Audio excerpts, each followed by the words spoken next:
अस्सलाम वालेकुम पाकिस्तान, क्या हाल चाल है आपके। आज का हमारा टॉपिक है शहबाज शरीफ की गिरफ़्तारी।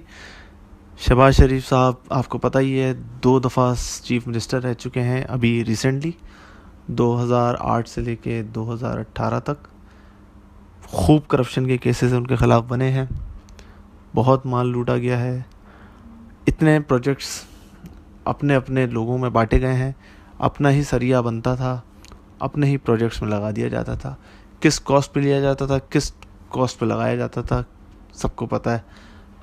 हर मंसूबे में इन्होंने देम और 4.5 के हिसाब से प्रॉफिट बनाते चले गए। हमज़ा शहबाज पंजाब का डॉन समझा जाता था।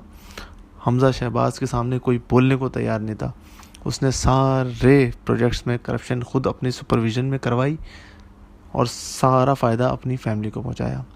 इनका तरीक़ा वारदात इस तरह भी था कि ये लोग जैसे कोई प्रोजेक्ट शुरू करने वाले होते थे तो खाली ज़मीनें, जैसे कच्ची ज़मीनें होती हैं, उनको सस्ते रेट्स पे बाय कर लेते। बहुत सारी बाय कर ली, उसके बाद गवर्नमेंट के कुछ प्रोजेक्ट्स वहाँ पे स्टार्ट कराते थे डेवलपमेंट। तो उस वजह से उस एरिया की वैल्यू बढ़ जाती थी। अब वो जब प्रॉपर्टी को उन्होंने 200% के हिसाब से बढ़ा दिया, फिर उसको वो बेचें या उस पर अपने प्रोजेक्ट्स लगाएं, तो फ़ायदा उन्हीं का है। 5 उंगलियां घी में सर कढ़ाई में वाला हिसाब था। उसके अलावा इन्होंने चिकन का वो शुरू किया। चिकन पे सब्सिडीज़ दी, अंडे दिए लोगों को। पता चला पोल्ट्री फार्म्स भी इन्हीं की अपनी ओनरशिप में ही बैक एंड पे निकले। तंदूर स्कीम चलाई। जितनी भी स्कीम्स इन्होंने चलाई सब में इनकी अपनी अपनी करप्शन थी।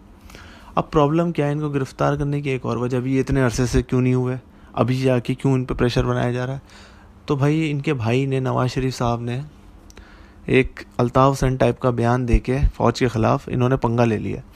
अब फ़ौज ने और इनके ख़िलाफ़ एक वो खड़ा कर दिया है कि अब इस नून लीग में से शीन लीग निकल के रहेगी। मतलब नून लीग, अब उन्होंने कहा नवाज शरीफ नहीं हैंडल कर सकता, ना उनकी ये नवाज शरीफ की पार्टी यहाँ रहेगी। शीन लीग बने तो बने, नून लीग नहीं रहेगी। वो कैसे पॉसिबल हो, शहबाज शरीफ इतने आसानी से तो मानेंगे नहीं। तो उनको अब जेल के दर्शन कराए जा रहे हैं ताकि अब वो उससे मान जाएं। और वो ऑब्वियसली सी बात है, इतना आसान तो नहीं है। मगर जो उन्होंने हरकत की नवाज शरीफ ने, उसके बाद तो उनके लिए यही एक सिनेरियो बनता है। क्योंकि आप जब भी आप अपनी एजेंसीज़ अपने फ़ौज के ख़िलाफ़ बोलना शुरू करोगे तो ये ऑब्वियसली सी बात है, एंटी नेशनल ही समझी जाती है। मगर हमें एक दूसरा सिनेरियो भी देखना चाहिए। इनके ऊपर जो करप्शन के केसेस हैं और जितने भी मामला हैं, उनका तो बिल्कुल अकाउंटेबिलिटी होनी चाहिए। एक एक पाई, एक एक रुपये का हिसाब होना चाहिए। मगर जो केस चल रहा था फ़ौज के एक बंदे का, सलीम बाजवा, जो अभी चेयरमैन सीपैक भी हैं, उनकी भी अगर इतनी कंपनीज़ हैं, इतना एक सैलरीड बंदा 99 कंपनीज़ का मालिक है, एक मशहूर food chain, fast food chain का मालिक है, या उसके बहुत सारे इन्वेस्टमेंट्स हैं, उसको भी तो उतना ही अकाउंटेबल होना चाहिए। वो अगर अपना पैसा मनी ट्रेल नहीं दे सकता तो ये तो फिर खुला तज़ाद है ना हमारे इस मुल्क में। एक तरफ आप पॉलिटिशियंस को और दूसरे जर्नलिस्ट को इतना आप अकाउंटेबल ठहराते हो, बहुत अच्छी बात है, ठहराना भी चाहिए। बट दूसरी तरफ आपको अपने इदारे में भी इस्लाहात तो लानी पड़ेंगी ना। आपको भी जवाब देना पड़ेगा कि आपने पैसा कहाँ से कमाया। एक सैलरीड बंदा इतना अमीर कैसे हो सकता है।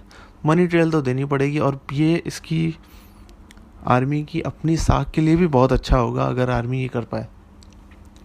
नहीं करेंगे तो आपका ही नाम बदनाम होगा। और ये पाकिस्तान के लिए बहुत बुरा है कि क्योंकि जिस दिन आवाम का फ़ौज पे से भरोसा उठ जाए तो वो फिर एनआरकी की तरफ मुल्क चला जाता है। आई होप सब लोग ये बात समझ पाएँ। अल्लाह हम सबको अपने हिफ्ज़ व अमान में रखे। पाकिस्तान जिंदाबाद, पाकिस्तान पाइंदाबाद, पाक फ़ौज जिंदाबाद।